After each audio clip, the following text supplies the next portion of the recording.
Yeah. Cartierul nu uită, frate, ți-ai vândut sângele pe hârtie. Acum te dai mare, dar n-ai stat cu noi în linie. Atâta golăneală pe tine, pacați adus de când ai pus mâna pe dinero. Visele s-au distrus. Cartierul nu uită, frate, ți-ai vândut sângele pe hârtie. Acum te dai mare, dar n-ai stat cu noi în linie. Atâta golăneală pe tine, pacați adus de când ai pus mâna pe dinero. Visele s-au distrus.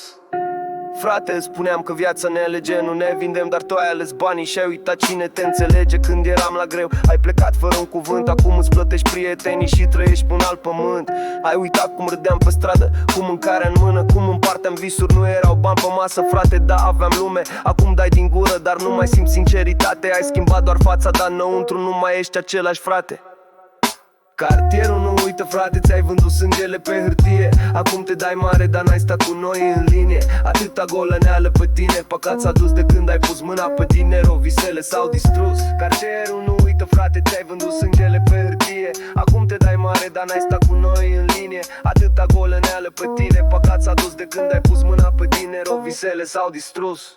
Mă uit la tine și văd un străin în ochii tăi. Alergi după succes, dar ai uitat că ai rămas în urmă cu noi. Ai dat mâna cu sistemul, ai uitat ce-am fost, ce-am jurat. Și te întrebi de ce nu mai ești același, de ce nu mai ai ce-ai dat. Banii te-au făcut să crezi că lumea ți-e dator, dar când nu vei mai avea nimic, vei vedea cine ți-a fost, frate, la dor. Că banii nu vor umple golul pe care îl simți în piept. Și prietenii adevărați nu se cumpără cu niciun respect.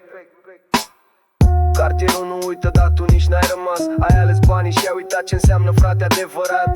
Nu-i nimic ce-ți poate da dacă în suflet nu mai ai. Banii vin și pleacă, dar oamenii nu mai sunt ai tăi. Cartierul nu uită, dar tu nici n-ai rămas. Ai ales banii și ai uitat ce înseamnă, frate, adevărat. Nu-i nimic ce-ți poate da dacă în suflet nu mai ai. Banii vin și pleacă, dar oamenii nu mai sunt ai tăi.